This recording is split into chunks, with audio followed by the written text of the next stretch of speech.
He bought a mute alien girl with a mask, then froze when she whispered his name. The sky above Terminal Black was not made for mercy. It bled rust-colored winds through steel towers shaped like bones, groaned with the weight of orbiting wreckage, and dripped acid rain into the gutters of broken trade posts. This was where the galaxy sent what it didn't want to remember: exiles, deserters, outcasts, and merchandise no empire dared claim. A crooked loudspeaker crackled to life over the auction block. Lot 17, female unit, no confirmed species, unresponsive, combat damage, biomask intact, no ID, no name. The voice sounded as disinterested as if it were describing scrap metal. Beneath the yellow glare of the atmospheric filters, the crowd gathered. Miners in dust gear, drifters with radiation pox on their cheeks, half-drunk tech scavengers, and bounty traders fingering their credits. A hush pulsed between them, not for reverence, for curiosity. They wanted to see what kind of creature was so broken she couldn't even speak. She stood on the platform like a statue left behind in a war museum, small-framed, barefoot, hands bound in zero-wire cuffs. A biofiltration mask covered her entire face, smooth, opaque, breathing softly with faint pulses of light. It wrapped from jaw to crown, sealed with data stitches and half-melted scars across her neck. Her breathing was shallow, her stance stiff but alive. That's all anyone could say. "She even functional?" a voice grunted. "Probably some failed hybrid," someone spat. "Sell her for parts." But one man didn't speak. He stood apart from the others, back against the twisted hull of a derelict supply hauler, hands inside a forest green coat stained with thermal burns and moss sap. He wasn't armored like the rest, no insignia, no visible weapon, but the long half-survival blade tied across his back with old cord. His hair was dark, shoulder-length, sun-bleached at the ends. A single silver earpiece blinked in his left lobe. His name was Ryan Volt, and he had lived more years in silent forests than he had among cities. The auctioneer laughed as silence fell. "Starting bid, 3 volts. Any takers for the silent phantom?" No hands raised. The girl didn't flinch. "Come on," the auctioneer sneered, tapping his data stick. "Mask's military grade, worth more than she is. She won't talk, won't fight, probably won't even breathe right in a week. Scrap her or keep her. It's your mess." More laughter. A few bored murmurs. A couple men walked off. "And then, I'll take her." The voice wasn't loud, but it hit the crowd like static through clean signal. Heads turned. The man in the green coat stepped forward. His boots echoed against the scorched auction tiles. His posture wasn't eager, wasn't hesitant, just steady. The auctioneer blinked. "You serious?" Ryan nodded once. "She's defective, you know. I'm not buying performance." "Well, what the void are you buying then?" Ryan's gaze didn't shift. "I'm choosing a person." That silenced even the loudest heckler. Someone scoffed. "You can't even see her face." Ryan tilted his head. "Faces lie." The biomask's surface flickered. Her body didn't move, but the pulse beneath her collarbone quickened. The auctioneer scratched his head, half annoyed, half confused. "Whatever, pal. Your volts, your problem." Ryan stepped closer. The girl remained still. He reached into his coat, pulled out a sealed thumb shard, and handed it over. Transaction completed. Legal enough by backworld law. She was his. The auctioneer waved a greasy hand. "She's yours. Deal's done. Say your name for registration, girl." The girl didn't move. Then, barely audible, beneath the mask, a sound escaped. Soft, breath-worn. A single word. "Ryan." He froze. The crowd chuckled nervously. Did she just say his name? But Ryan wasn't laughing. He hadn't heard that voice in years. Not since that winter mission on the ice moon of Tarsus 7. Not since the recon team went missing. Not since he went missing. Until someone dragged him from the snow, half dead, into a cave lit by emergency glowworms. A voice had spoken to him in the dark then, soft as a memory, steady as survival. He'd never seen her face, just the warmth, just the voice. And now it whispered his name again through a mask no one could see behind. His hand tightened slightly at his side, but he said nothing. He simply stepped onto the platform, unclipped the girl's zero cuffs with a manual override, and guided her down with a slow, open hand. She didn't resist. As they stepped off the block, the crowd parted. Not out of respect, out of confusion. No one could understand why a human would choose a silent, masked alien girl who looked like she hadn't spoken to another living being in years. But Ryan didn't care what they thought, because his mind was still echoing with that voice. And every step they took away from the market, the whisper burned deeper into him. He guided her through the smog line toward the transport bikes. No words passed between them, but something hung heavy in the air, something unspoken, electric, waiting to surface. The twin moons began to rise, casting pale green light across the path ahead. And as the wind shifted through the dust-choked trees beyond the outpost perimeter, Ryan knew three things. She was not a stranger. She had saved his life once. And now, somehow, he would have to save hers. The bike hissed to a halt beneath a canopy of bioluminescent branches, their vines curling down like fingers cradling starlight. Here, far from the rusting bones of terminal black, the world breathed differently. The trees didn't grow from soil, they grew from memory, genetic blueprints rooted into moonstone. Their trunks pulsed faintly with warmth, absorbing the poison air and exhaling calm. Ryan dismounted first. The alien girl behind him didn't move. He turned. She still wore the mask, white glass polymer, veined with damage, speckled with soot. It covered everything from her brow to her jawline, sealed tight behind her ears. Her breath came slow but visible through the faint blue vapor ports beneath her chin. Ryan stepped closer. "It's safe here." She didn't answer. He didn't expect her to. Instead, he reached for the foliage and pulled aside the tangle of glowing reeds, revealing a narrow path that spiraled downward into a clearing. Below, nestled against the base of a tree as wide as a ship's hull, was a cabin, half-grown, half-built. Wood and living bark, shaped together by time, by care, by solitude. "Come," he said. She followed. Her steps were near soundless. Even her boots, if they could be called that, were stitched with forest hide, flexible, soft. He moved like someone who didn't want the world to know she existed. The door opened with a breath of old pine and mineral moss. Inside, the space glowed gently from natural orbs embedded in the ceiling. A single table, 2 chairs, a Firestone unit in the center. No tech walls, no screens, just survival and silence. Ryan stepped inside, unlaced his coat, and slung it over a carved branch hook.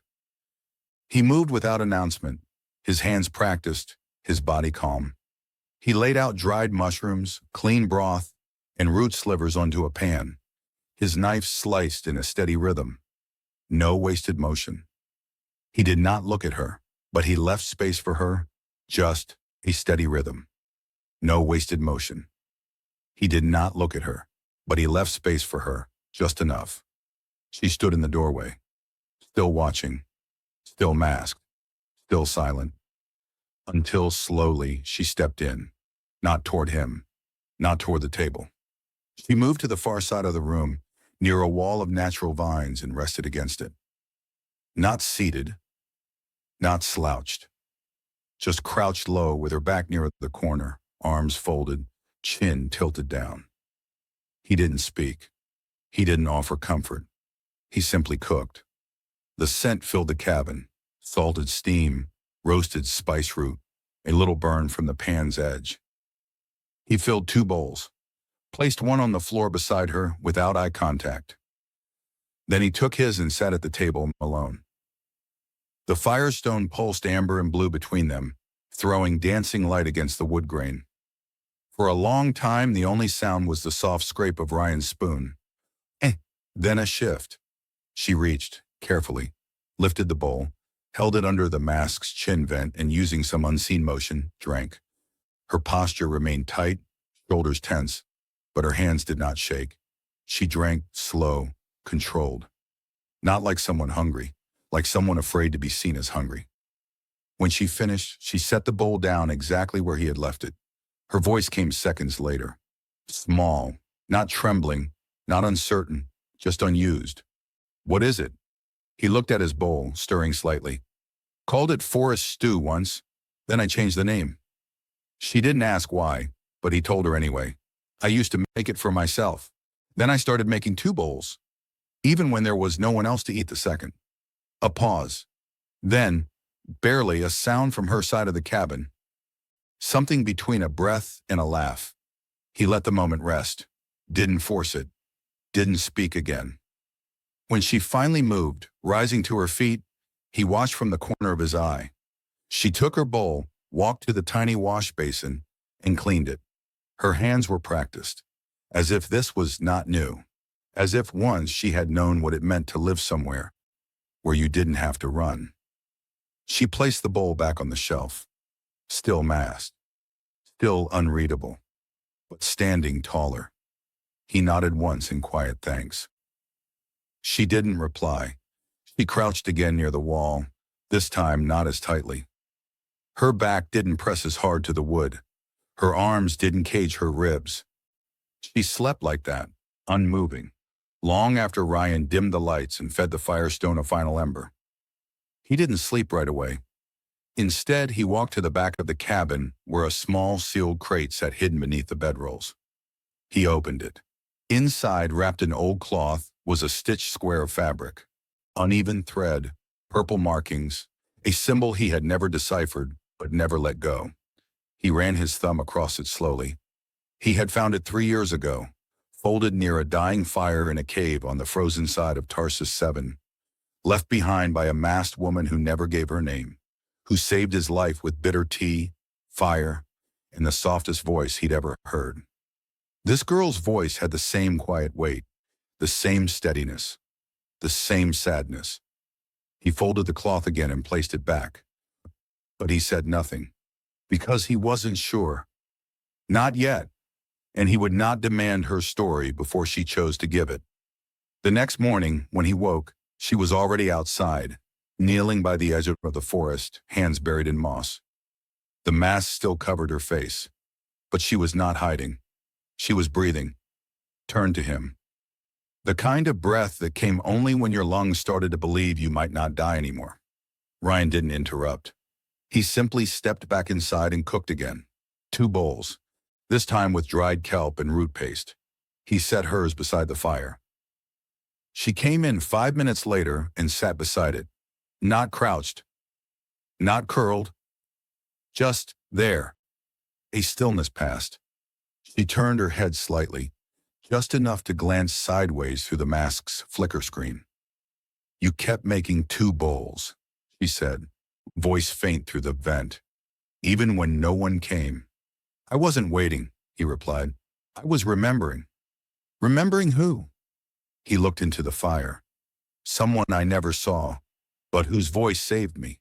Her breath caught, then fell. She didn't speak again, but she didn't need to, because he saw her fingers twitch. And in their movement, a memory stirred, of hands that once pressed firestones around his broken leg, and a voice in the dark that whispered, "You're not going to die tonight." That voice had brought him back. Now it was here again, still masked, still silent, but maybe, just maybe, ready to begin again. The 3rd night on the forest moon was the quietest yet. Ryan didn't mark it with words or gestures. He didn't expect anything. He cooked again, slow, steady. Same method, same 2 bowls. The cabin had begun to shift, not in appearance, but in feel. The air no longer pulsed with held breath. It moved like a rhythm remembered, soft, unsure, but growing stronger with each passing moment. She sat near the hearth now, not the corner. The biomask still covered her from forehead to chin, its silver skin gleaming like wet glass beneath the firelight. Her voice hadn't returned since the day she whispered his name, but her presence had changed. She watched him now. Not to measure danger, but to measure something else. Memory. Meaning. Ryan placed her bowl beside her again, then returned to his seat across the fire. Steam rose between them, carrying the scent of heat root, thorn squash, and salt bark. Simple things, but they tasted like home if you let them. Halfway through the meal, she spoke. Why didn't you ask? Ryan didn't look up immediately. He stirred once, then answered softly, Ask what? My name, what I am, why I wear this. I figured you'd tell me when you wanted to. A long pause, then a sound, faint and mechanical. The mask began to unlock. Not all at once. It clicked softly at the temples, then along the jawline. Tiny seams opened, releasing white vapor from the seal. Her hands were slow, deliberate. No drama, just a decision. She pulled the mask free from her face and laid it gently on the floor beside her, like a relic or a wound.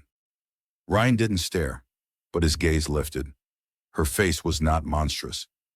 It was human, but not quite. Her skin was pale violet beneath the eyes, streaked with faint circuitry lines that shimmered when the firelight struck them. Her right cheek was marked with a deep scar, curved, old, precise, like someone had tried to erase her. It ran from temple to jaw, slicing across beauty without fully destroying it. But her eyes were what silenced the air.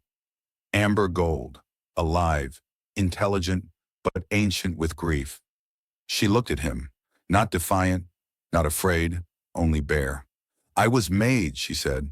Not born, not raised, just made. In a black site orbiting Varelian 5, they used human DNA as the base, spliced in neural enhancements, pheromone dampeners, resistance factors. They wanted something beautiful, quiet, loyal. Her voice cracked like ice melting for the first time in years. They didn't name us, just numbers. I was 31 Kira until I ran. The mask keeps my signature hidden, keeps me from being tracked. She swallowed, eyes flickering. But it also kept me from being seen. Rian listened, silent, unmoving, his knuckles white around the spoon. There was one time, I left the lab, not ordered, I chose to. There was a signal, a distress beacon on Tarsus 7, a human recon unit, only one still alive. I disobeyed protocol and found him buried in the snow, legs shattered, lungs freezing. I dragged him into a cave, lit the fire, made pine tea from scrap lichen and boiled moss. I stayed until the fever broke. Her voice was a whisper now. I left before he could see my face. She looked at Rian, her scarred cheek glowing faintly with heat and shame. I remember his voice. It sounded like you. Ryan stood slowly, not abrupt, not rushing. He walked to a small cabinet beside the wash basin, pulled open the drawer, and returned with something wrapped in old cloth. He crouched and unwrapped it between them. It was a square of fabric, worn, stitched with uneven thread, patterned with purple wildflower symbols. Her hands flew to her mouth. Her breath stopped. I found it the day I woke up in that cave, he said. I never forgot it. Or you. Their eyes locked. There was no more hiding left between them. The fire snapped quietly in the corner. Outside, the forest pressed its soft breath against the cabin walls. No sound but the pulse of their shared memory. I knew it was you, Rian said. Not by your face. Not by this. He gestured to the mask. By your silence. By how you stayed. By how you saved me and asked for nothing. Her hands trembled. I wasn't supposed to be anything but obedient, she said. They called me a prototype, a failed one, too emotional, too hesitant to kill. She looked away. When they tried to take it back, my choice, I fought. I left a mark on one of them, with a blade. They said I was unstable, dangerous. They stripped my designation and marked me for retrieval. Not as a person, as a threat. She stared at the mask now. Her fingers brushed the edge. I wore this so no one would decide what I was before I could speak. And yet, Rand said softly, You still saved me."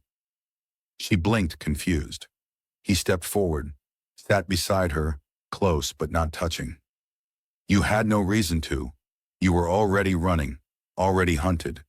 But you stopped and saved a human you didn't know." He paused. "That's not instability." She closed her eyes. Her breath came uneven, like something inside was breaking open, and it hurt to let it fall. "I didn't want you to see my face." "Why not?" "Because I didn't want you to pity me." "I don't," Rian said. "I remember you from the moment you spoke. That voice was never broken." Silence, then finally her name. "My designation's gone, but I call myself Isara now." "Isara Vex," he smiled gently. "Isara, that fits." Her voice steadied. "I didn't ask to be saved." "I know, and I don't need you to fix me. I know that too." "But," he turned to her. She met his gaze fully for the first time. "But I don't want to be alone anymore." Ryan's hand moved slowly, not to take hers, but to place his palm, open and upward, on the floor between them. An invitation, not a demand. Isara stared, then lifted her hand and placed it softly in his. Their fingers didn't interlace, not yet, but they rested there, side by side, equal. Two people, once broken, choosing the fire instead of the dark. That night she slept on the cot instead of the corner. Without the mask, with her scars exposed to the firelight. And in the shadows that moved across her skin, something changed. She was no longer hiding. She was healing. And Ryan, he didn't sleep either. He sat by the window watching the twin moons crawl over the trees. His blade sat across his lap. His eyes stayed open. Because he knew this peace would not go unchallenged. Things like her didn't disappear without someone coming to drag them back. But this time, they wouldn't find her unguarded. This time, she had a name, and someone who remembered her voice. Dawn crawled in over the forest with silver claws. No birds sang, no wind stirred. The air felt thick, loaded, like the moment before a breach alarm goes off. Ryan had felt this kind of quiet before. On the ice moon, just before a crevasse split open. On the battlefield of Mira's Edge, before a sniper tore through two platoons. And now, here in the clearing outside his cabin, with Isara still asleep inside, unmasked, skin exposed to the gentle warmth of his fire, he felt it again. A presence in the trees. Predator.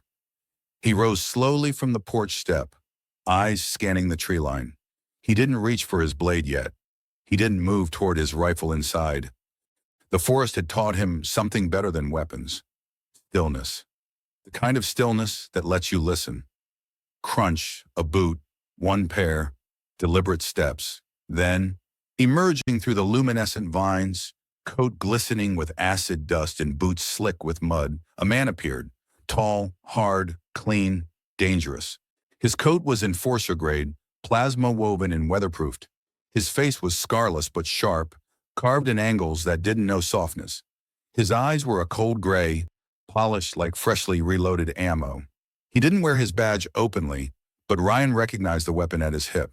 A Volt-Knot suppressor, standard issue for bounty class clearance level 6. He was no scavenger. He was a ghost hunter. "I'm looking for someone," the man said casually, hands relaxed near his belt. Ryan didn't blink. "Aren't we all?" The enforcer tilted his head. "Got reports of a hybrid female, escaped from Borellian facility 3 years ago. Masked, scarred, reclassified as biorogue." Ryan's face didn't shift. "She's been seen," the man went on, "in these parts. Close to here, in fact." "You seen anything?" A beat. Then Ryan replied, calm and clipped. "Nothing but trees and time." The man studied him, then smirked. "Name's Commander Varric." He didn't offer a handshake. Men like that never did. "I heard you used to be military," Varric added. "Recon Division, Earthside, fought in the Singularity Rifts." "I retired." Varric's eyes gleamed. "Funny. Most men don't retire to the edge of nowhere unless they're hiding something." Rian shrugged. Or unless they've had enough of bleeding for people who lie. The tension didn't break. It coiled tighter. Just so we're clear, Varric said, voice low now. If you're harboring rogue property, that's obstruction. I can take both of you in, no questions, no trial. Ryan stepped forward once. You think I scare easy? No, Varric said. I think you'll try something noble. He turned and walked back into the forest without another word. But Ryan knew better. Varric had seen enough, tracked enough. He was already circling like a hawk. The cabin wouldn't be safe tomorrow, maybe not even tonight. Inside, Isara stood in the shadows near the stove, mask in her hands. She'd heard everything. I'll leave, she said. You won't. They'll hurt you. Then they'll try. She stared at him. I'm not helpless anymore, Ryan. I know, but even wolves hunt in pairs. She held the mask like a memory, fingers brushing the scars along its rim. I never wanted to wear this again. Then don't, he said. But she shook her head slowly. No, I mean, I never wanted to. But now I choose to. He frowned. She stepped closer, lifting the mask halfway to her face. Not putting it on, not yet. Let me ride, she said. Alone. East Trail. Mask on. He'll follow. He can't resist a ghost girl on her own. That's how he hunts. You'd be bait. I'd be free, she said, eyes like goldstone under torchlight. Because this time I get to choose the mask, not them. Ryan hesitated. He hated it. But he saw the logic. He saw her strength. And he nodded. Where? Old Fire Road, the one that loops the ridge. I'll take the summit pass. Sheriff Rendell owes me favors. He'll bring deputies. Her smile was small, tight, but real. Then we hunt the hunter. By nightfall, they had packed the plan into motion. Isara mounted Ryan's second hover ride, a silent cruiser built for forest terrain, and masked up. Not like before. Not hiding. She wore it like a helmet, like a weapon. Her body was straight now, spine tall, arms strong. She no longer moved like someone waiting to be erased.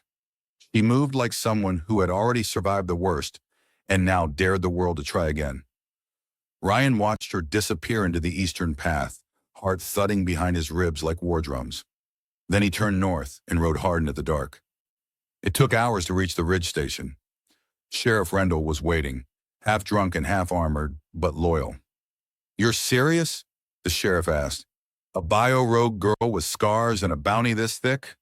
He held up a data pad showing Isara's profile, face redacted, details exaggerated. She's not a rogue, Ryan said.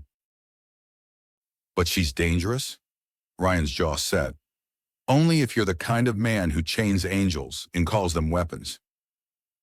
The sheriff blinked, then nodded.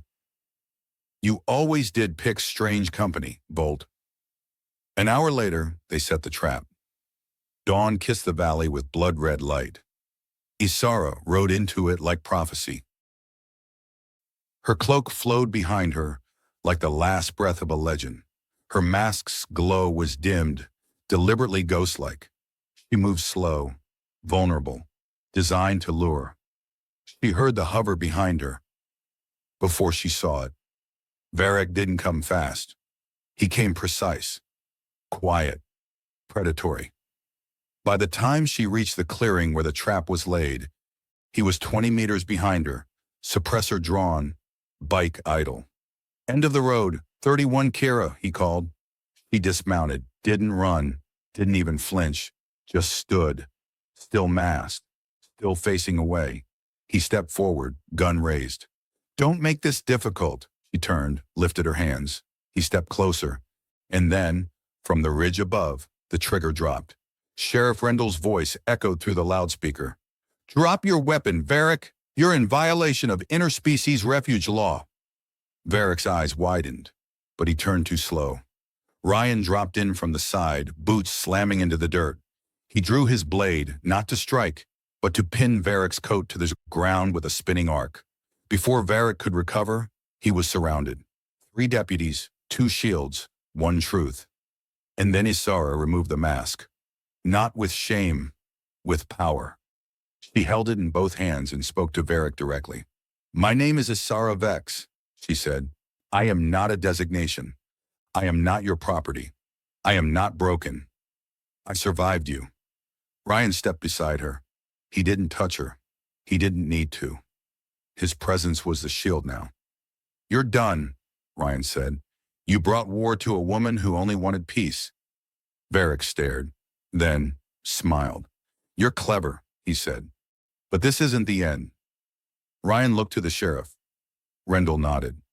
"Commander Varric, you are under arrest for unlawful pursuit, bounty fraud, and violent intent against a registered asylum-seeking entity." The cuffs hissed as they locked. Varric didn't resist, but his eyes stayed cold. He would remember this. They all would. But it didn't matter, because Isara had chosen the fight, and she had won. Spring on the forest moon came slowly. It did not announce itself with thunder or bloom. It arrived like breath returning to lungs that had once forgotten how to inhale. The nights grew less sharp. The wind turned from bitter to curious. Trees once dormant began to pulse faintly beneath their bark, their roots warming the soil from beneath. Rainbolt woke earlier these days, not from nightmares, not from duty, just to listen, to the quiet hum of a kettle, the hush of movement by the window, the soft sound of someone who had stopped hiding. Isara Vex stood barefoot near the basin, her fingers dipped into the cool water. Her scars caught the morning light like etchings on stone. Her hair, long now, wild and loose, trailed down her back like ivy reborn. She wore no mask, not anymore. It had been weeks since Commander Varric was taken into custody. The tribunal upheld the charges, declared the bounty invalid, wiped her designation from the interstellar ledger. She was no longer 31 Kara, no longer unclaimed rogue bioweapon. It was just Isara. The cabin had changed too. Not with furniture or tools, but with air. It no longer felt like a place built for survival. It felt like somewhere meant to be lived in. And today, at last, it would hold something new. A ceremony. There were no temples on this moon, no cathedral to stand under, but the forest itself offered what they needed: shelter, light, witness. Rian had spent the last 3 days weaving the canopy. 4 arching tree limbs bent inward over the clearing, tied together with silver thread harvested from the night flower vines. In the center, he placed flat stones, warmed by fire beneath so her bare feet would not touch cold. He didn't tell anyone at first, but word spread, not through broadcasts or invitations, but through the old, quiet network of good people who had seen her face and chosen to believe it. Mira, the scavenger woman with oil-stained hands, arrived first, bringing a ring carved from meteor bone. Then Tovin, the one-armed tech vendor from Sector 9, dropped off a carved box of purple moss ink. "For vows," he said, though no one would write anything down. And finally the sheriff. Rendell arrived with no badge, no rifle. Just a bottle of spiced root brew and a small fire crystal he once saved from a ruined cathedral on Earth. "There's nothing legal about it," he said, "but everything right."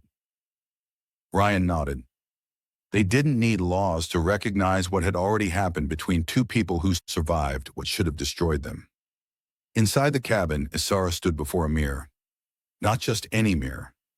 It was the one Reen had carved for her long ago, when she first shed the mask and dared to look again. It leaned against the wall like a memory now, witness to the woman who had emerged from silence. She held a piece of fabric in her hands. Not new, not synthetic. It was old, frayed, scar-marked. The mask. He had cut it apart slowly, with precision, over nights where the fire crackled and no words were needed.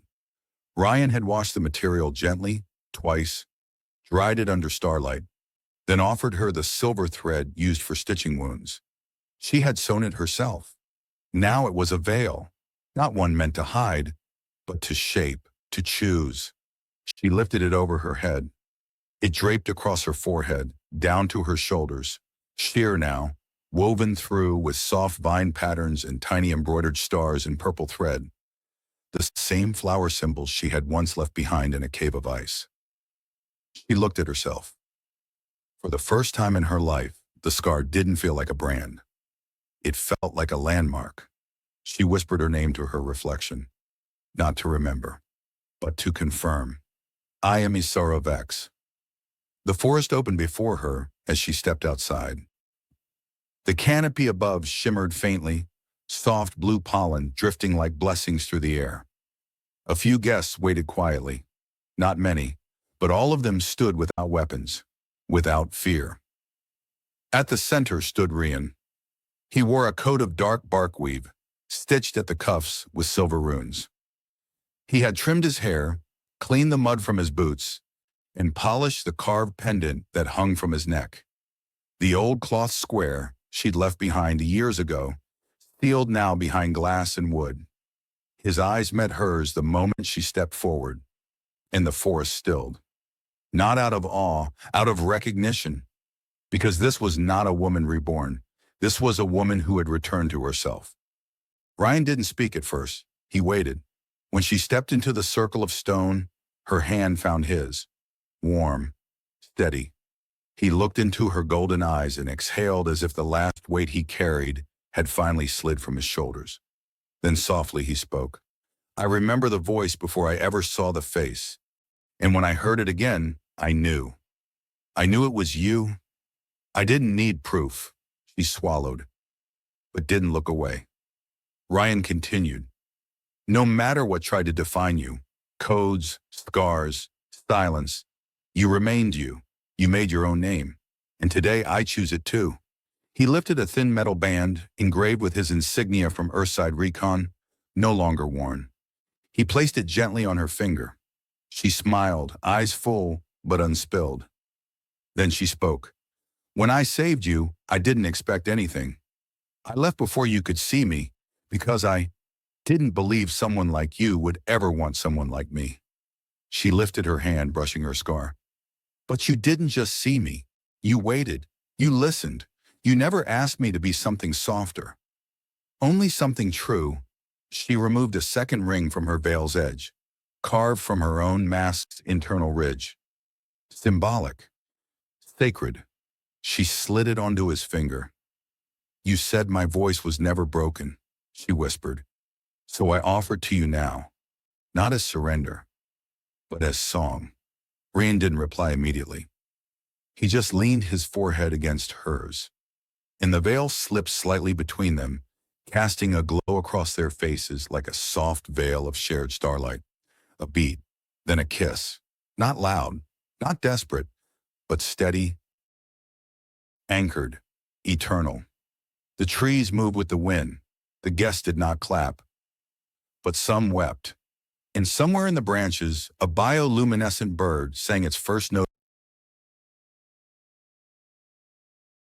the season. That night, the fire outside burned long past the last drink. The others left quietly, their boots barely stirring the moss. Inside, the veil sat folded on the table, beside the mirror and the first bowl Ryan ever made for her. Isara sat on the porch beside him, shoulder against his, eyes lost in the stars. She traced the stitching along the veil with slow fingers. Funny, she said. Rian looked over. What? This mask once meant everything I feared, everything I was forced to be, every lie I had to wear. And now? He asked. She smiled. Now it's proof I chose something else, that even what was built to erase me couldn't. He leaned closer, touching her scar with 2 fingers. Not as pity, as reverence. I didn't fall in love with what you were made from, he said. I fell in love with what you chose to become. She exhaled, slow, long, certain. And together they sat in the stillness, hands intertwined, backs resting against the wooden posts that held up the home they had built. No masks, no shadows, no names not chosen. And above them, the stars burned like memories forgiven. Because in a galaxy full of men who chase power and machines who trade in silence, one human remembered a voice. and one voice remembered how to rise.